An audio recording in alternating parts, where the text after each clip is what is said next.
Bismillahirrahmanirrahim. Assalamualaikum warahmatullahi wabarakatuh. Alhamdulillahirabbil alamin. Walladzi arsala rasulahu bil huda wa dinil haqq lidhirahu 'ala dini kullih. Wa kafa billahi syahida wa asyhadu an la ilaha illallah wahdahu la syarikalah. Wa asyhadu anna Muhammadan abduhu wa rasuluh. Allahumma shalli ala Muhammad wa ala alihi wa ashabihi wa man tabi'ahum bi ihsanin ila yaumiddin.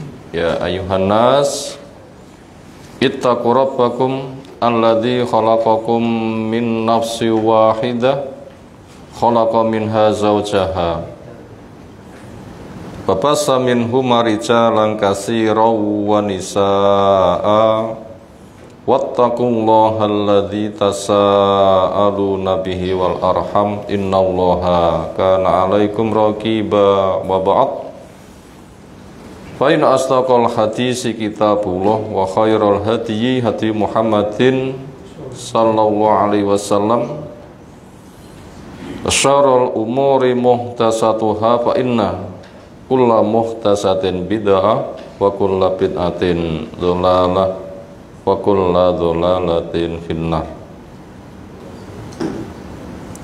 Ayol ikhwah azana subhanahu wa ta'ala, alhamdulillah, syukur kita aturkan semata hanya untuk Allah Ta'ala, yang teriring doa, salawat, salam semoga tercurah untuk Rasulullah Muhammad sallallahu alaihi wasallam.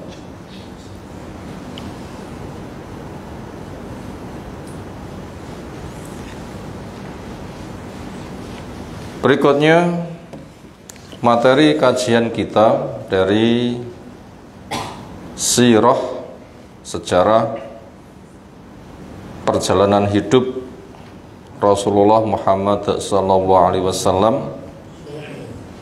Materi merujuk pada kitab sirah oleh Syekh Saifur Rahman Al-Mubakhirakfuri. Semoga Allah menjaga kita semuanya, yang sudah diterjemahkan rata-rata yang dipegang ciptaan dari Darul Haq.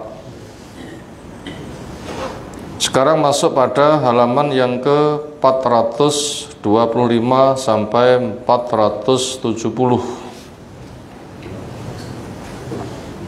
yaitu tentang kisah perang Ahzab.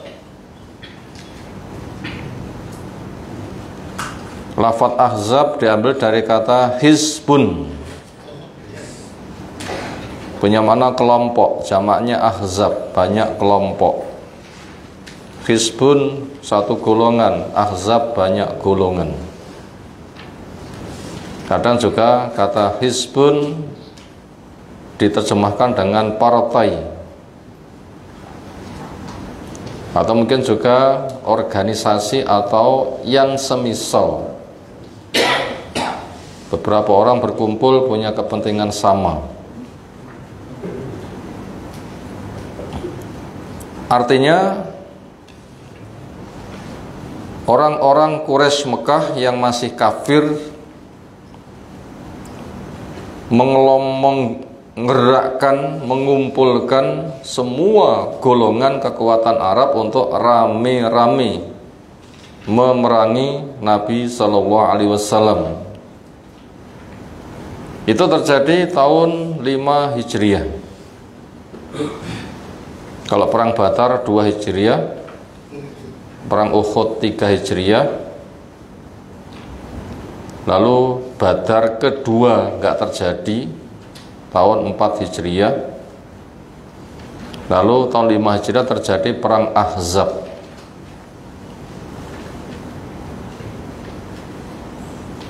Tentunya kita masih paham kronologi urut peristiwa terjadinya perang.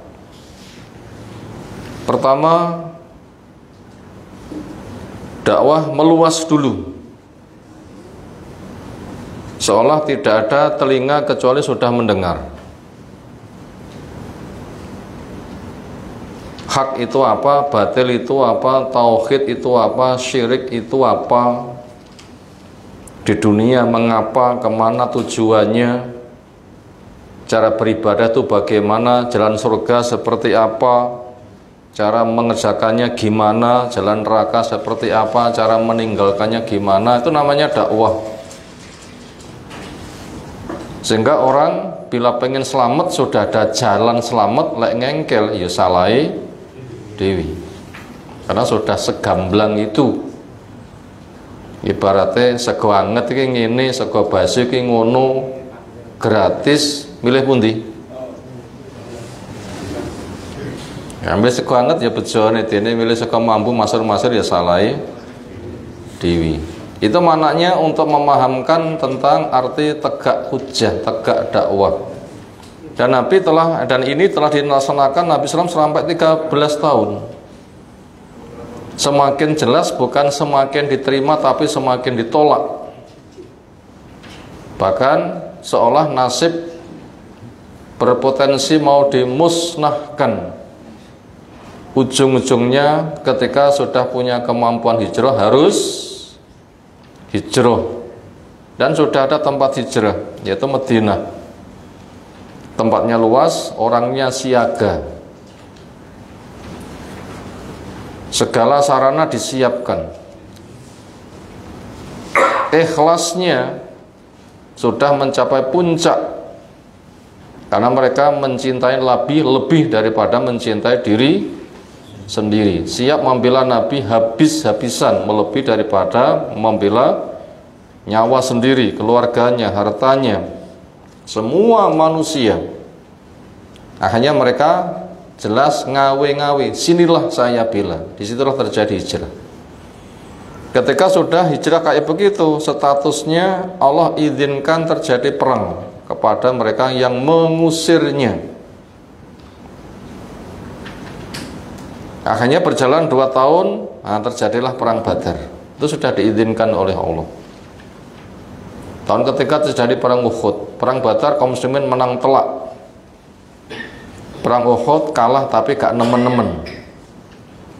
Dan orang Quraisy ingin terjadi perang Badar kedua semayanan wedi gak wani. Mereka memaksimalkan kekuatan untuk menumpas habis kaum muslimin pada tahun yang kelima perang Ahzab ini. Itulah kurang lebih kronologi urut peristiwanya. Dan perang itu harus melewati pemimpin, tidak boleh sendiri, harus ada tempat hijrah dulu. Lerong hijrah tidak bisa. Sementara kita di negeri ini cari ilmu aman atau susah? Beramal aman atau dihalang-halangi? Berdakwah nyaman atau terancam? Kita membangun masjid oleh napa mboten oleh? Mengumandangkan adzan boleh atau tidak? Itu syiar Islam yang paling besar, dan kita nggak terganggu. Kita mendirikan sekolah bebas, bahkan malah dibantu. Inilah jihad yang paling besar, inilah yang harus menghabiskan potensi kita untuk mewujudkan jihad yang paling besar. Mananya perjuangan yang paling besar? Ya ini, apa yang sedang kita kerjakan di negeri yang aman, ilmu, amal, dakwah, banyak memberikan maaf dan sabar. Ini jihad yang paling besar. Itu tadi mukadimah untuk mengurutkan apa yang kita pelajari, sehingga pemahaman kita diharapkan utuh. Karena yang hadir, ada yang ajak hadir, ada juga yang sesuai dengan kondisi. Makanya kita rangkumkan tujuannya supaya berangkai. Juga untuk mengingatkan sing lupa napa lali. Saged supen napa mboten? Itu tadi, bila kita rangkum, nomor 1 temanya adalah tentang perang Ahzab. Yang nomor 2, dampak kekalahan kaum muslimin di perang Uhud. Pas perang Uhud, kaum muslimin itu mengalami kekalahan. Itu ada dampaknya, walaupun kalahnya mboten nemen-nemen. Tahap awal menang. Sekitar 700 kaum muslimin, sing 650 menghadapi langsung pasukan Quraisy. Sing 50 berada di atas gunung. ditugasi menjaga punggung kaum muslimin, mereka ahli panah. Dan mereka telah diwanti-wanti, bila belum ada perintah ojo nganti meninggalkan tempatmu. Akhirnya dengan itu Allah izinkan peperangan efektif. Begitu mudah wong kafir 3.000 digebrak, lari pontang panting kocar kacir terbirit-birit, sehingga barang-barang mereka gawai, seolah itu sudah menang. Sing di atas gunung dipeseni ojo nganti mudun, belum ada perintah. Begitu melihat kondisi itu mereka berpendapat sudah menang, padahal itu belum ada perintah. Akhirnya mereka membantu untuk mengumpulkan ghanimah. Inilah letak kesalahan. Akhirnya pasukan berkuda Quraisy 200 dipimpin oleh Khalid bin Walid belum masuk Islam, tahu kondisi gunung kosong karek 10, langsung putar haluan dan dimusnahkan. Setelah itu kaum muslimin serang dari belakang, yang depan lari, mereka kembali. Akhirnya kaum muslimin dihimpit.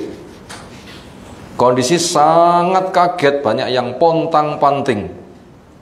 Kenapa? Wong iso kaget. Biasanya kita lah kaget melayu mboten. Kados gerak refleksi ngoten nggih. Akhirnya terkendali, mereka pun juga bisa dikumpulkan dan bisa bertahan naik ke gunung, dan akhirnya orang kafir nggak bisa menjangkau dan mereka pulang. Korban kaum muslimin yang mati pinten? 70. Yang luka-luka banyak, tapi yang jadi tawanan gak ada. Rampasan perang juga gak dirampas, tebusan juga gak ada. Bisa dibilang murni kalai mek 70 tok karo luka. Sementara kekalahan orang kafir luwih nemen boten. Ya, 70 mati, 70 jadi tawanan. Mereka banyak hartanya yang dirampas, mereka juga harus nebus. Wong sewu kalah karo 300, mentale ngisin-ngisini. Tapi kaum muslimin gak nemen-nemen, mek mati tok 70. Mek mati tok 70 sama luka. 700 ngadepi 3.000 gak musnah. Dan gak ngisin-ngisini. Bahkan masih bisa bangkit kembali ke medan peperangan setelah mereka pulang. Ternyata wong kafir nggak berani kembali. Tapi bagaimanapun juga kondisi seperti itu masih menyisakan pengaruh yang mengerikan dari dampak kekalahan kaum muslimin di perang Uhud. Kita akan melihat banyak sekali dampaknya. Apa itu? Kabilah-kabilah yang ada di sekitar Madinah, mereka semakin berani. Ini resikonya. Padahal mereka semula itu tiarap ketika kaum muslimin menang di barang perang Badar. Sangat wibawa kaum muslimin, mereka tiarap, cep lekep gak wani berkutik. Tiarap, betul-betul tiarap mereka. Nah, ketika kaum muslimin kalah pada perang Uhud ini, mereka bangkit bagaikan jamur tumbuh di musim hujan. Sonong rusak, sonong rusak, sonong rusak, sonong rusak, dan macem-macem. Di antara pengrusakan mereka ada sebuah peristiwa yang namanya Bi'ru Ma'unah, sumur Ma'unah. Kenapa terkenal dengan istilah peristiwa Bi'ru Ma'unah, sumur Ma'unah? Karena tempat peristiwanya di daerah itu, sehingga jadi kenangan. Yaitu sebuah suku berpura-pura masuk Islam,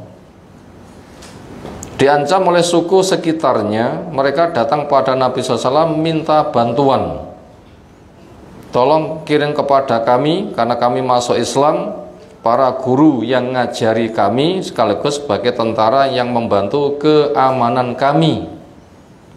Akhirnya dikirimkan para qori, para penghafal Al-Quran. Pinten jumlahipun?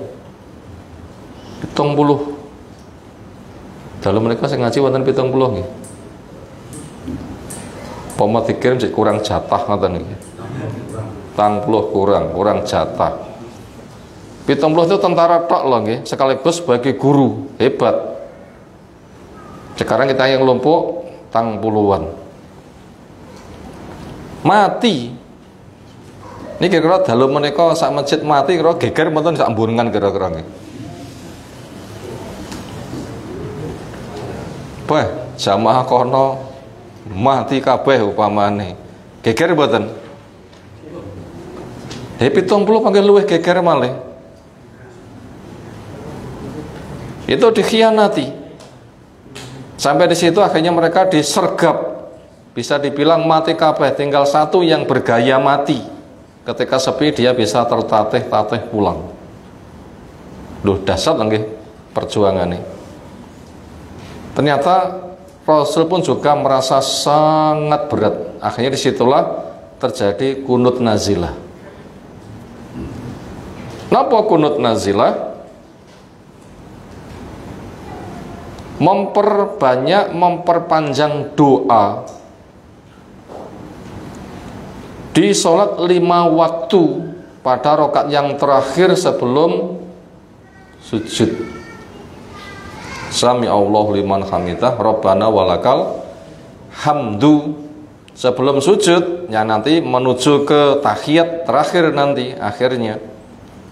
Nah, sebelum menuju ke sujud, bersami Allahu liman hamidah, Rabbana walakal hamdu. Disitulah memperbanyak doa. Napa isine? Allah masdud wat ataka ala mudur. Ya Allah, amat sangatkan siksamu pada suku-suku yang memudaratkan. Suku A, suku B, suku C, napa Ri'al, napa Uya, dan macam-macam.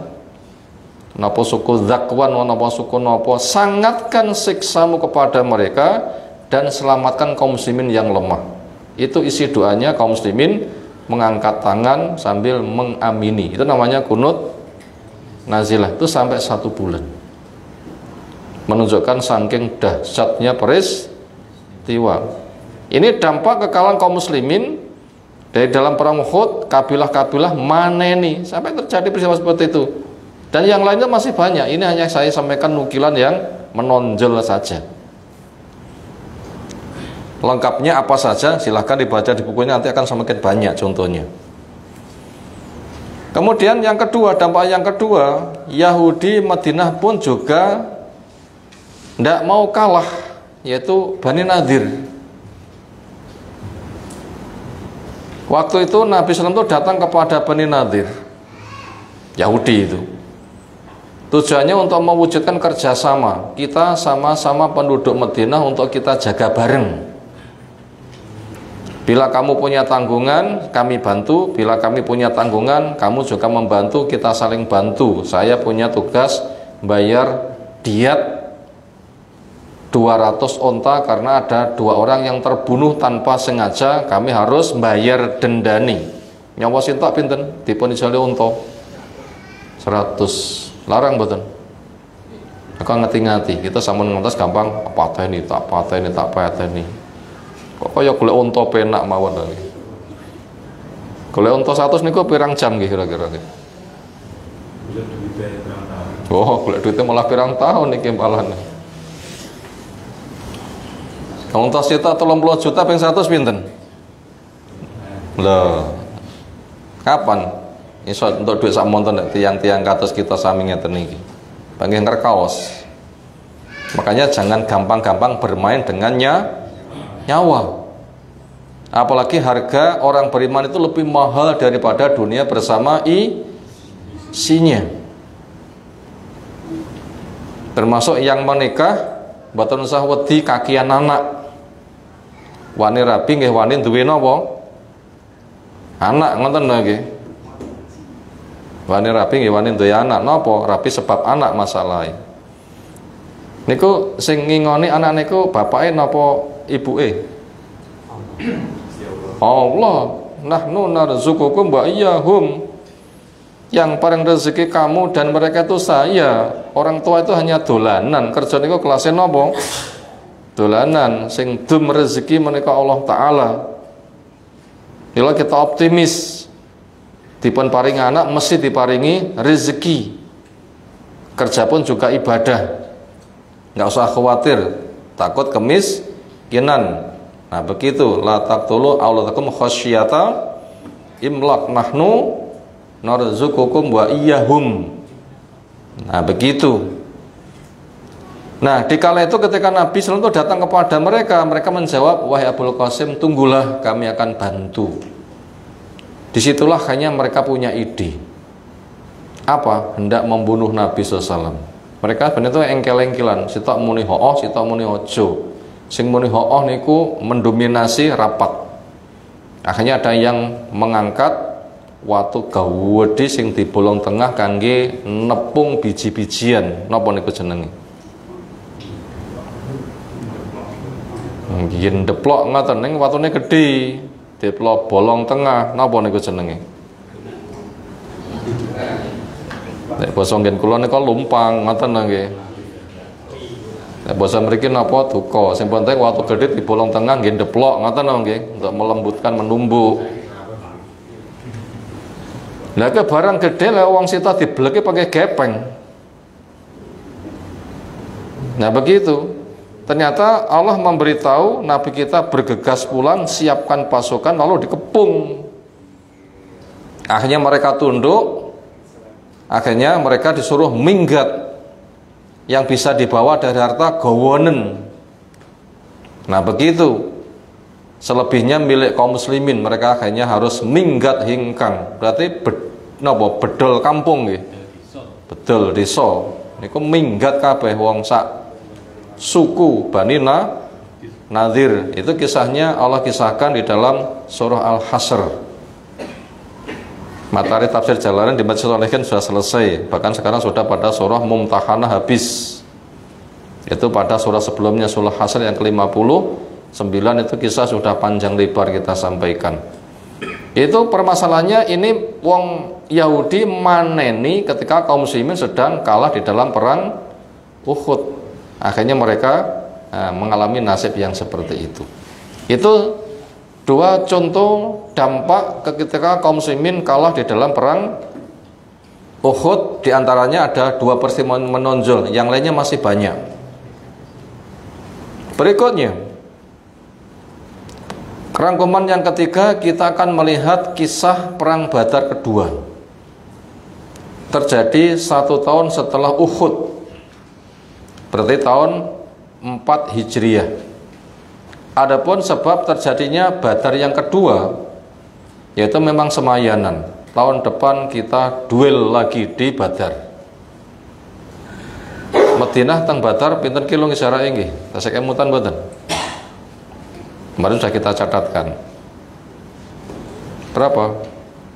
Dari Masjid Nabawi ke daerah Badar 153. Nah ternyata kita bisa lupa nggih. Bisa lupa. Kaum muslimin menyiapkan pasukan 1.500. Beritanya orang Quraisy 2.000. Tapi mereka dikuasai rasa takut, malah pulang gak jadi. Nah begitu, pulang gak jadi. Akhirnya dengan peristiwa ini kaum muslimin wibawanya terangkat tinggi-tinggi. Yang semula diremehkan sampai kalah perang, dengan Badar kedua ini wibawanya terkatrol kembali. Kenapa? Karena operasi militer kaum muslimin niku sudah 150 kilo Madinah ke selatan, kan luas wilayahnya. Luas. Wibawanya semakin berkibar-kibar. Di waktu itu mereka juga punya dagangan, kemudian dijual, pulang malah panen berlipat-lipat. Itu ada maslahatnya. Itu tadi seputar perang Badar kedua. Rangkumannya cuma begitu saja. Berikutnya masuk pelajaran yang keempat. Terjadinya perang Dumatul Jandal. Dumatul Jandal, yaitu berada di wilayah Syam. Syam niku Madinah teng pundi? Lek Mekah ngidul, lek Sam ngalor. Kalau sampai ke pesisirnya itu sekitar 1200 kilo. Itu ada di wilayah Sam. Walaupun nggak sampai kepada pesisir, tapi sudah masuk pada wilayah Sam. Berarti sudah bisa dibilang ratusan kilo Madinah ke utara. Akhirnya ketika penduduk Dumatul Jandal mendengar kaum muslimin datang, mereka ternyata lari. Akhirnya nggak ada yang bisa ditangkap. Akhirnya nggak terjadi peperangan. Ini juga ada dampak yang lain, yaitu wibawa kaum muslimin semakin berkibar-kibar setelah wibawanya dianggap remeh ketika kalah di dalam perang Uhud. Berikutnya kita masuk kepada inti pelajaran yang kelima tentang perang Ahzab. Makna Ahzab sudah kita sampaikan tadi, jamak taksir dari Hizbun. Ahzab artinya banyak golongan, yaitu kesiapan perencanaan orang Quraisy untuk menghancurkan total kaum muslimin. Untuk programnya menghancurkan total kaum muslimin, mereka mengerahkan semua potensi. Arab sekira bisa dikerahkan, akan dikerahkan semuanya tanpa kecuali. Akhirnya terhimpunlah pasukan yang dipimpin oleh Abu Sufyan. Versi sirah yang kita pegang itu ada 10.000. Kalau kita membaca di Aisar Tafasir oleh Syekh Jabir Al-Jazairi itu ada 12.000. Sing penting, sing bener berapa? Jawabnya tuko. Sing jelas akeh, ngoten nggih. Sementara penduduk Madinah total gak sampai 10.000. Sementara pasukan yang mengepung spesial tentara ada berapa? 10.000. Penduduk Madinah total nggak ada 10.000. Itu perinciannya 6.000 dari suku Ghatafan bersama Bani Asad atau siapa. Yang 4.000 dari Quraisy dan dari Kinanah. Ini murni dari orang musyrik Arab. Ternyata masih ditambah musuh ini dari Yahudi Bani Quraidah, karena mereka diujuk-ujuk oleh bapaknya Sofiyah, namanya sinten? Huyai bin Akhtof. Ngujuk-ngujuki kepada pimpinan Bani Quraidah, khianati. Jadi gak cocok dia, tapi dia ujuk-ujuk terus malah siap mengkhianati, tapi bikin syarat. Kalau kamu ngujuk-ngujuk saya untuk mengkhianati Muhammad, syaratnya bila nanti terjadi pengepungan, kamu harus mati bersama kami. Kamu harus berada di benteng ini, nggak boleh kemana-mana. Nah begitu, akhirnya dijawab iya, akhirnya mau mengkhianati. Akhirnya mengirimkan berita ke Quraisy tentang kesiapannya. Kalau begitu, kaum muslimin itu adalah dalam kondisi dikepung. Itu sudah 3 kubu itu. Bani Ghatafan bersama Bani Asad 6.000-an, Quraisy bersama Kinanah 4.000. Dari arah utara, Bani Quraidah dan suku-suku yang lain itu banyak. Kemudian di dalam tubuh kaum muslim sendiri itu ada orang-orang munafik, orang kafir yang berpura-pura masuk Islam, yang sejak dari perang Uhud mereka sudah gembosi pasukan 1.000, mereka gembosi 1/3. Dalam kasus ini mereka lebih gembosi lagi. Kemudian benteng kaum muslimin gak ada penjaganya, mengerikan kan? Mengerikan. Itu kasusnya. Kemudian untuk mempertahankan nasib kaum muslimin mau dimusnahkan ini, akhirnya ide pertahanan itu muncul dari Salman Al-Farisi. Cinten Salman Al-Farisi niku? Tiang Persia, keluarga penyembah berhala, tokoh masyarakat, yang dinyatakan tokoh menawi dia bertugas untuk menyalakan api, karena yang mereka sembah adalah api. Berarti kalau menyalakan api berarti dia punya kedudukan paling tinggi. Itu keluarga luar biasa. Dia dikarantina oleh metu, ngebleng, kon ngepeni itu. Satu kesempatan dia keluar ke kebun. Waktu itu lewat sebuah grup, di sana dikenal akhirnya agama Nasoro yang masih murni. Dia mendengar, tertarik, mampir. Dengan sebab itulah akhirnya dia menyatakan beragama Nasoro dan akhirnya bisa minggat dari rumah dengan prosesnya. Itu panjang ceritanya. Akhirnya dia pindah dari seorang guru ke guru yang lain. Nah, guru yang terakhir mengatakan, orang yang membawa dakwah semisal yang saya bawa kuwi entek. Lek konco-koncoku yang berdakwah semisal ini wis entek, berarti tandane Nabi yang akan diutus itu hampir tiba. Untuk itu pergilah kamu di tempat yang banyak ditumbuhi pohon kurma, karena di sana dia diutus. Akhirnya dia berangkat bersama rombongan, ternyata didol dari budak. Berat nggih nasibnya nggih. Nah, ketika sedang bekerja di rumah majikan, di sana ada rame-rame apa? Nabi sedang dikerumuni oleh umat. Dia segera turun, kemudian membuktikan kenabiannya. Ternyata betul. Sejak nggak mau makan zakat, tapi kalau hadiah boleh. Kemudian ada cap kenabian di ngisore tengkuk mriki lho nggih, di antara dua belikat. Dia menyatakan keislamannya. Kemudian para sahabat membantu untuk kemerdekaannya apabila bisa menanam pohon kurma sekian ratus sampai betul-betul tumbuh. Para sahabat membantu, akhirnya betul-betul selesai dan tumbuh, akhirnya dia merdeka. Idenya luar biasa. Sistem pertahanan yang ada di Persia yang di Arab belum dikenal. Melihat kondisi Madinah yang dikelilingi gunung, gerbangnya itu dari arah barat. Etan gunung, lor gunung, kidul gunung, gerbangnya di arah barat. Nah, gerbang tempat masuk ini itulah yang dipasang parit. Parit niku napa? Kalen apa joglangan? Got. Pokoknya tanah digali panjang lebar itu ada 1000 orang 1 bulan.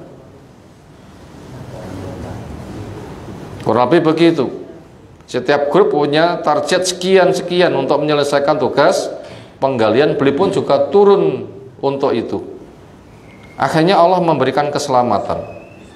Bisa dibilang gunung semuanya dikelilingi sehingga orang nggak bisa mendaki. Satu-satunya gerbang itu dipasang galian yang luas, panjang dan dalam sehingga mereka apabila mau masuk kudu nyemplung. Begitu nyemplung ya bagaikan masuk perangkap ngoten.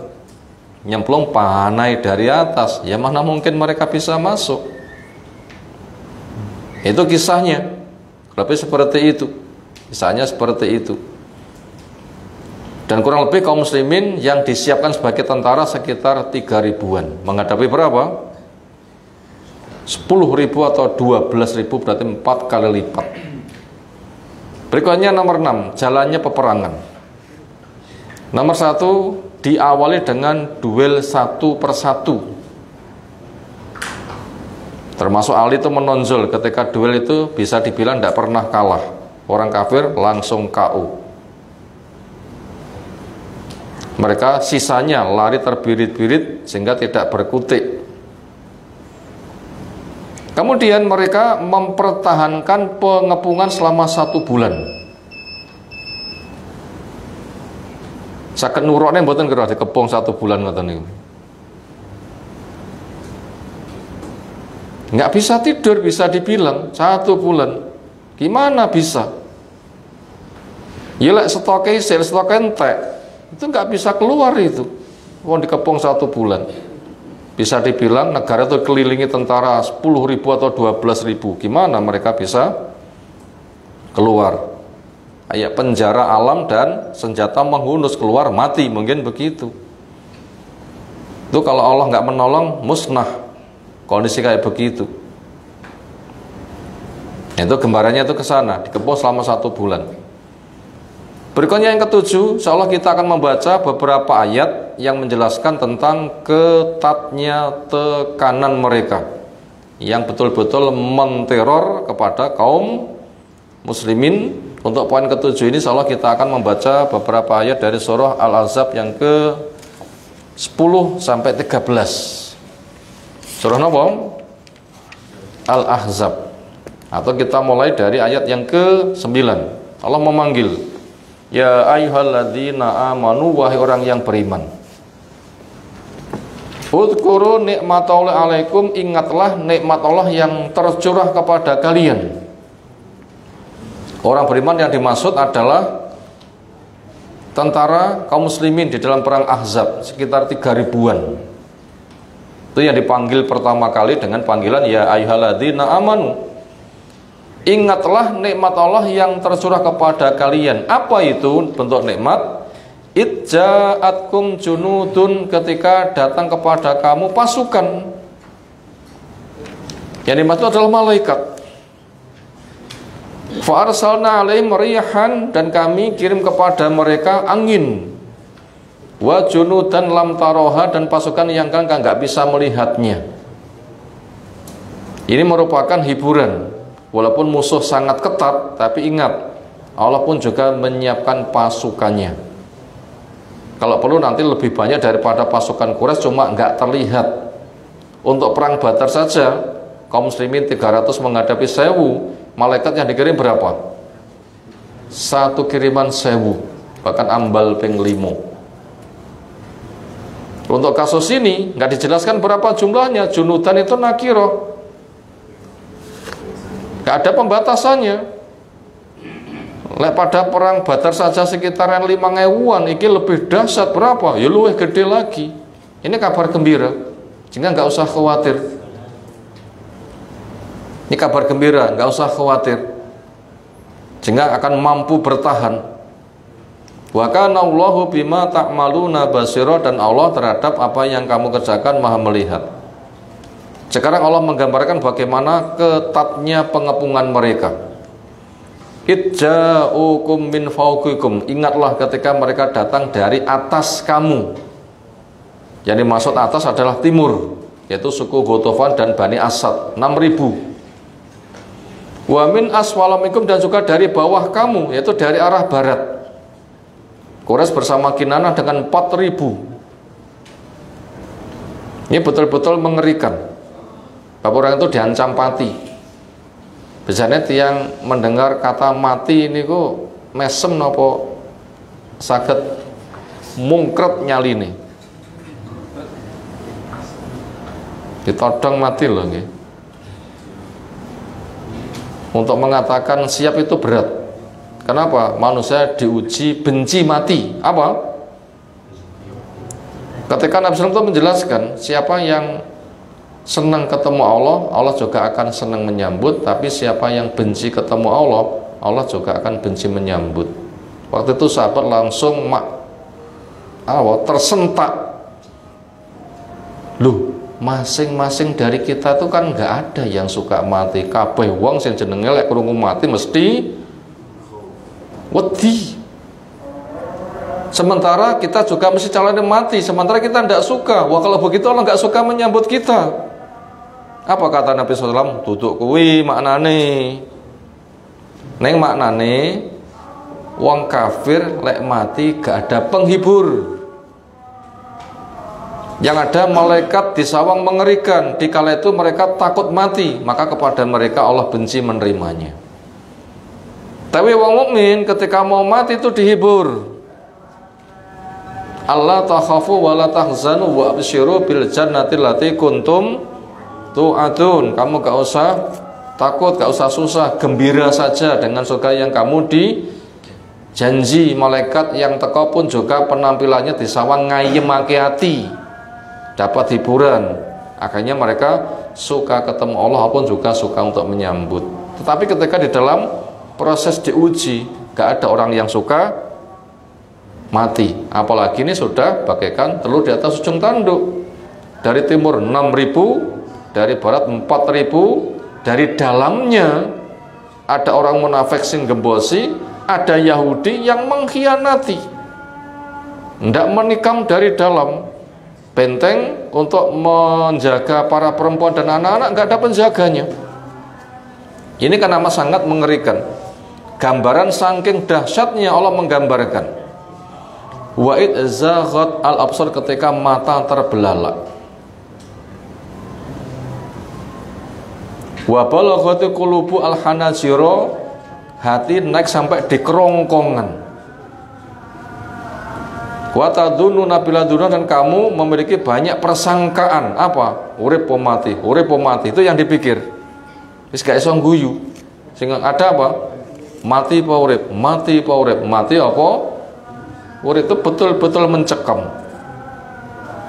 Hunalika, di sanalah ubtuliya, diuji al-mu'min, orang beriman, wa zulzul, dan diguncangkan zilzalan syadida, dengan kegoncangan yang sangat dahsyat.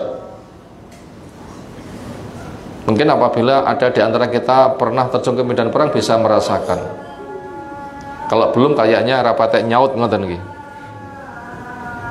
Makanya kita butuh tahu, mungkin satu kesempatan Allah takdirkan bisa terjun ke medan perang, nanti bisa merasakan bagaimana ngerinya teror mental ketika berada di medan peperangan. Nah begitu.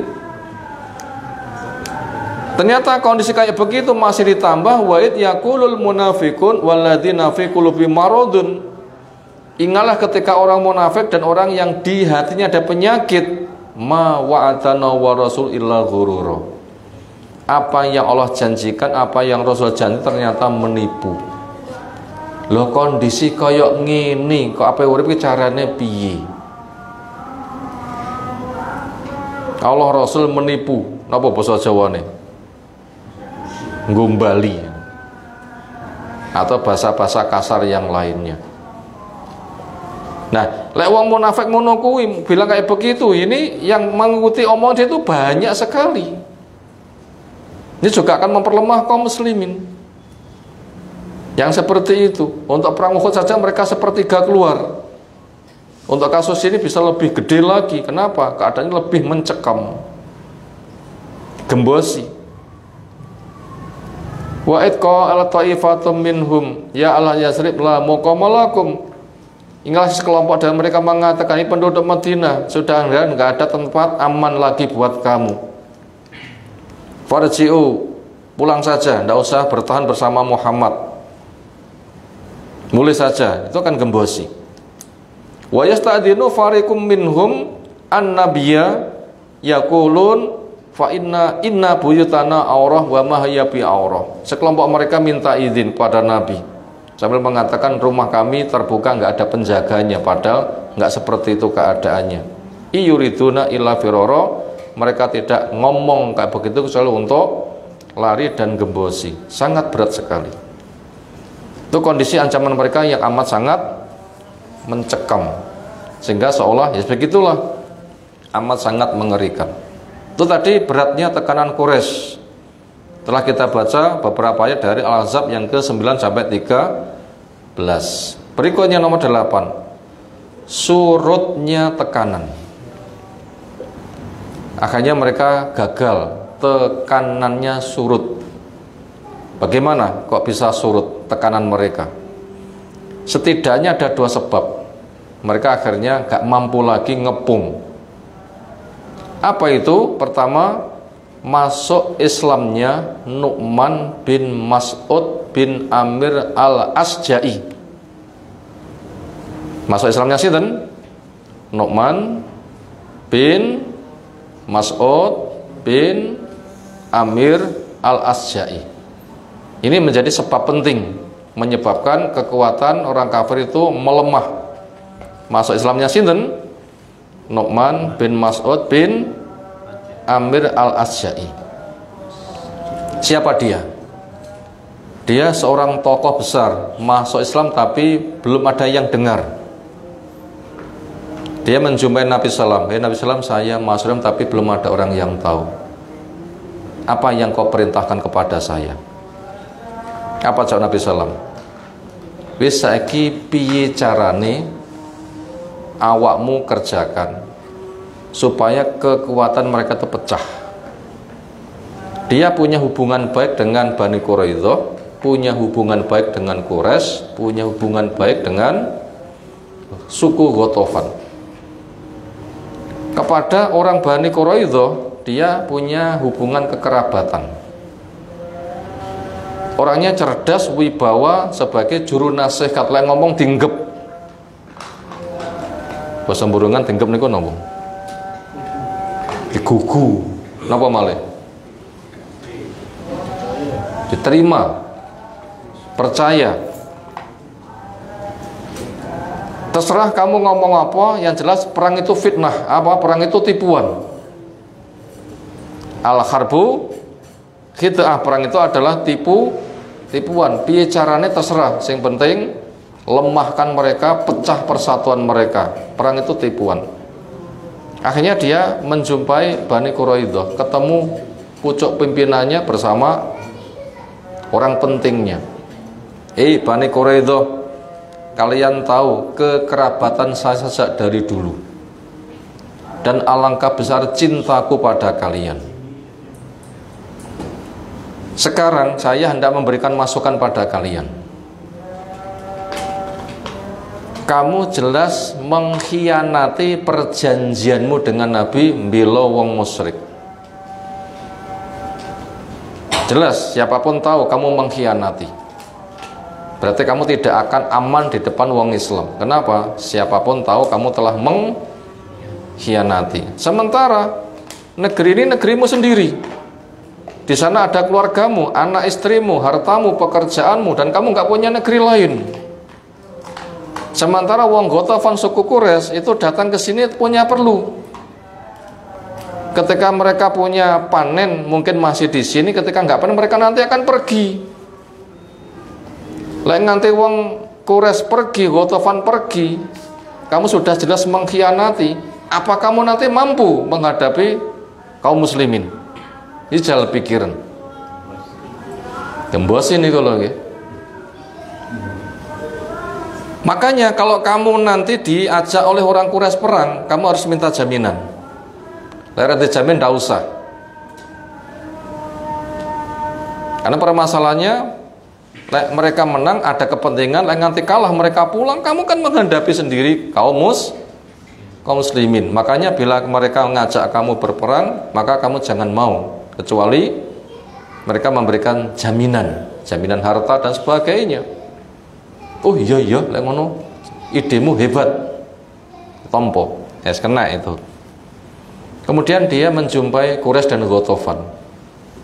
Kemudian juga ngomong, hei orang Quraisy, suku Quraidah menyesal di depan Nabi SAW karena telah mengkhianati. Dan mereka menyatakan minta maaf dan siap memberikan jaminan. Dan mereka menjelaskan kalau kamu akan memberikan jaminan kepada mereka.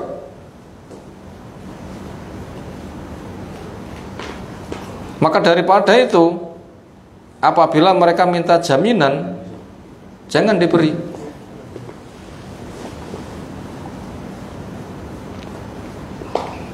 Ternyata dua suku dikabari dua hal ini. Akhirnya Quraisy atau Ghatafan atau keduanya kirim utusan untuk menjumpai Quraidah. Kita sudah 1 bulan ternyata nggak ada hasil. Namanya tentara nganggur kira penak. Kalau iya ndang digebrak, kalau ndak ya sudah ndang pulang. Maka untuk itu, ayo sesuk budal perang. Mereka menjawab, gak iso. Besok kan hari Sabtu. Kami punya sebuah keyakinan tidak boleh perang di hari Sabtu. Karena moyang kami hancur gara-gara melanggar peraturan hari Sabtu. Bila ternyata kau masih mengajak kami perang, jaminanmu apa? Harta yang bisa kami pegang. Sementara tadi sudah dikena racun tadi ya, kena apa? Diuju-ujui. Karena diceritakan oleh Nu'man tadi, mereka sudah menyatakan menyesal, siap membayar, karena orang Quraisy apa yang membayar. Kalau memang kamu mengajak saya, apa jaminanmu? Apa kata orang Quraisy? Gak iso, perang ya perang, kami gak akan menjamin kamu. Kalau begitu wis perang-perang ngokono dewi.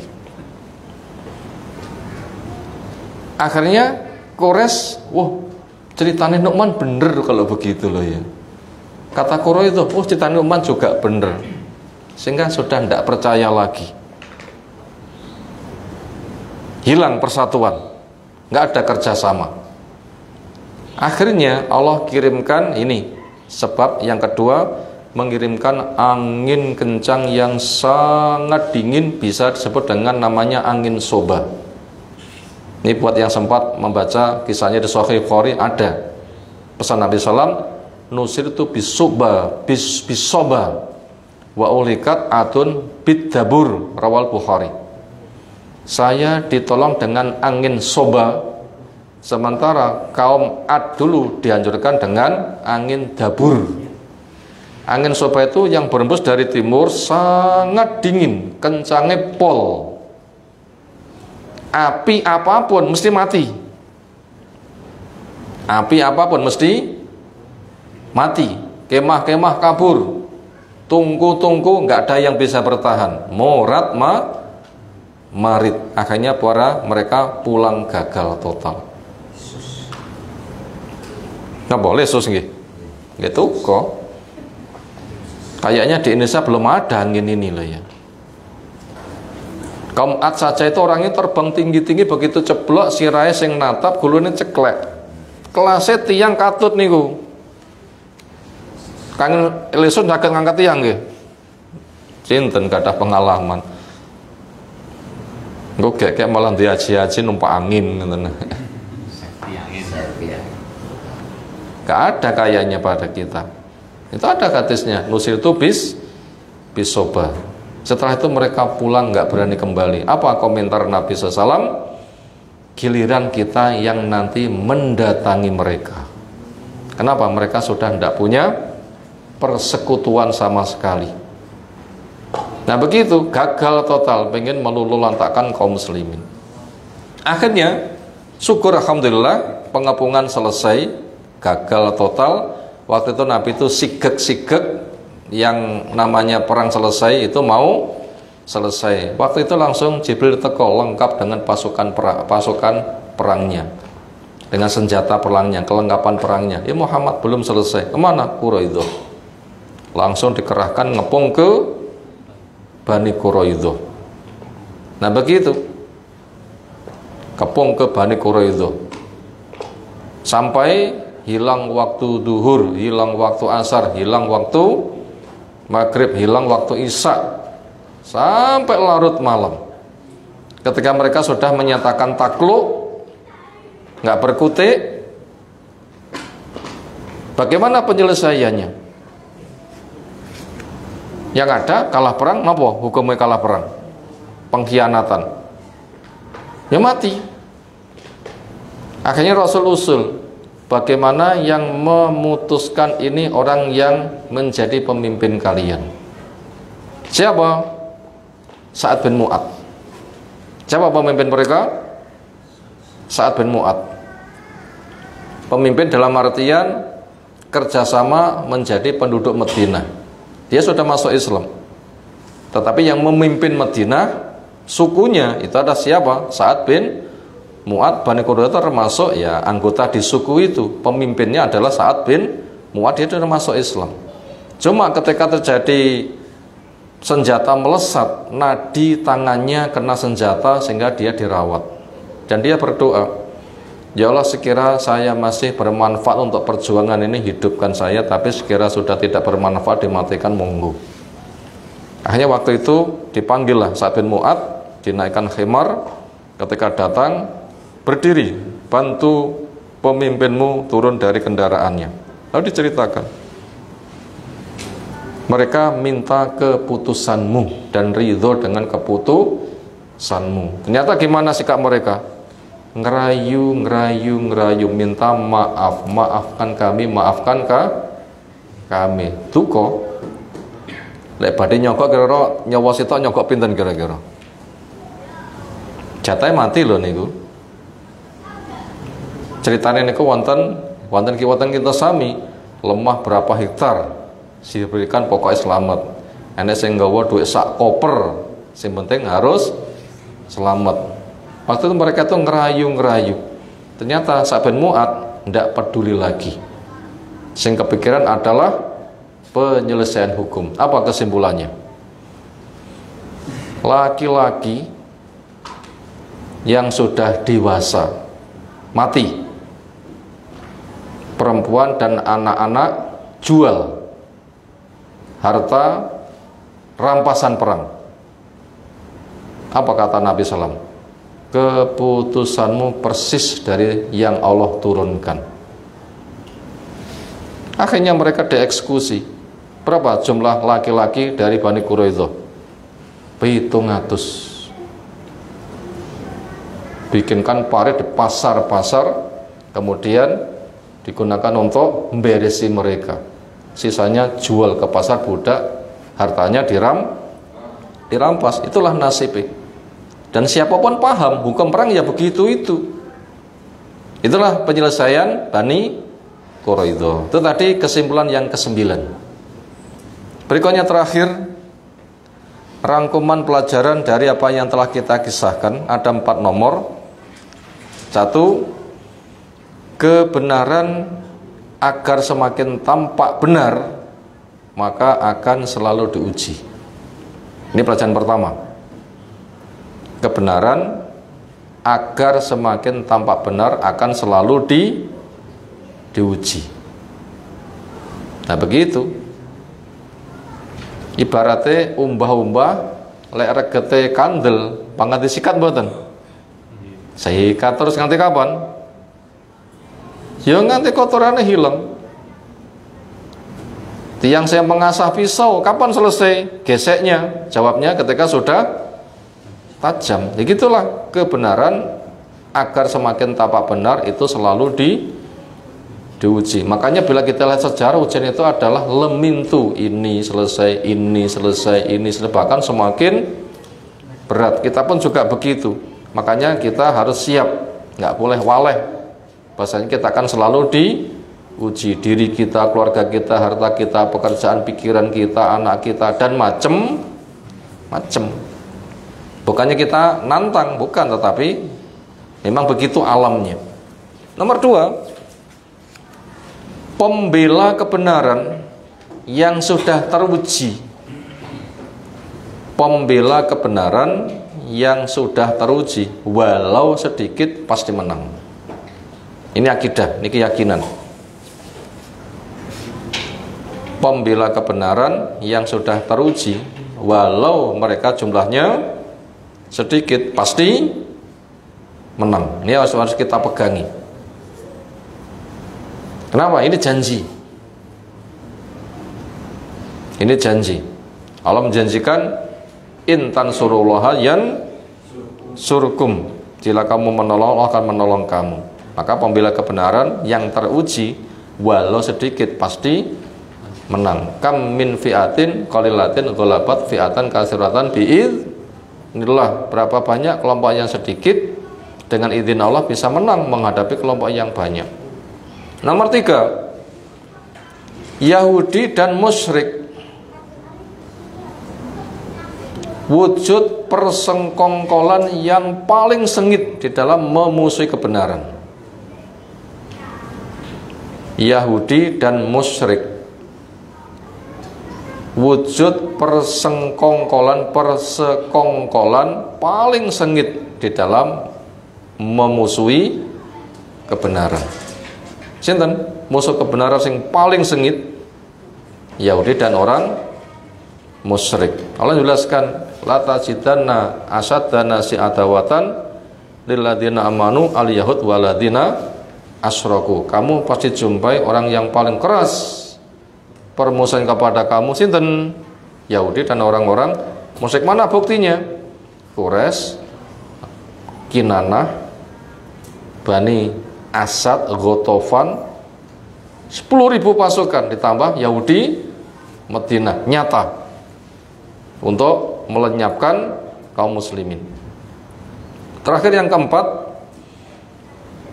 permusuhan ketika mencapai puncaknya. Permusuhan ketika mencapai puncaknya sebagai tanda kehancurannya. Permusuhan ketika mencapai puncaknya itu sebagai tanda kehancurannya. Permusuhan ketika mencapai puncaknya itu sebagai tanda kehancurannya. Maka pembela kebenaran harus lebih puncak lagi. Maka pembela kebenaran harus lebih puncak lagi inabahnya. Napa inabah niku? Pembela kebenaran harus lebih puncak lagi inabahnya, yang membuka turunnya pertolongan. Berarti inabahnya harus lebih puncak daripada puncaknya musuh. Nah begitu. Napa inabah? Pengembalian urusan kepada Allah. Kita diperintahkan wa anibu ila rabbikum wa aslimu lah, semua masalah kembalikan kepada Allah dan berserah diri kepadanya. Makanya di sana ada janji yang disampaikan Nabi SAW. Innan nasro ma'as sobri wa innal faraja ma'al karbi wa inna ma'al usri yusra. Ini 3 hal, dipegang betul ini. Sesungguhnya pertolongan bersama kesabaran. Berarti inabah semakin memperkokoh kesabaran. Wa innal faraja ma'al karbi, kelapangan bersama kesusahan. Kalau sudah mencapai puncak susah, di situ nanti akan ada kelapangan. Menek gunung tuki puncak, menek malah napa mudun? Arek nglender, ngoten nggih. Arek nglender. Bersama satu kesusahan akan banyak kemudahan, ini diulang-ulang. Akhirnya ketika itu memang betul-betul terbukti, teruji, pertolongan pun juga tiba. Apa tadi? Masuknya Nu'man bin Mas'ud yang gembosi tadi membuat persatuan mereka hilang. 1 bulan pengepungan gagal, Allah kirimkan angin memporak-porandakan, dikirimi malaikat untuk menggetarkan hati mereka penuh dengan rasa takut. Itulah puncak permusuhan mereka, hendak meluluh lantakan. Jadi perang Ahzab itu merupakan puncak permusuhan. Ternyata setelah itu wong Quraisy sudah tidak berkutik lagi, nggak berani kembali. Bolone pundi kira bolone? Wis rantai bolo wisan. Sapa bolone? Gagal itu, mau mengulang kembali itu sulit. Gagal itu sulit. Apalagi Yahudi di Madinah itu habis semuanya. Tahun 7 Hijriah terakhir itu adalah Khaybar, habis. Taimak sudah habis. Tokoh munafik pun juga akhirnya juga mati. Yang ada, kata Nabi SAW, giliran kita yang akan genti ke sana. Berarti selama 6 tahun mereka yang ngeluruk kita, sisanya kita nanti yang akan genti ngeluruk ke sana. Nah, maka ngeluruk ke sana kapan? Itu nanti akan masuk pada peristiwa tahun yang ke-6 Hijriah. Nah, demikian yang kita kaji pada kesempatan kali ini tentang sejarah perang Ahzab bersama pelajarannya. Semoga apa yang tersampaikan Allah memberikan ilmu bermanfaat untuk kita semuanya. Ada tanggapan? Disilahkan.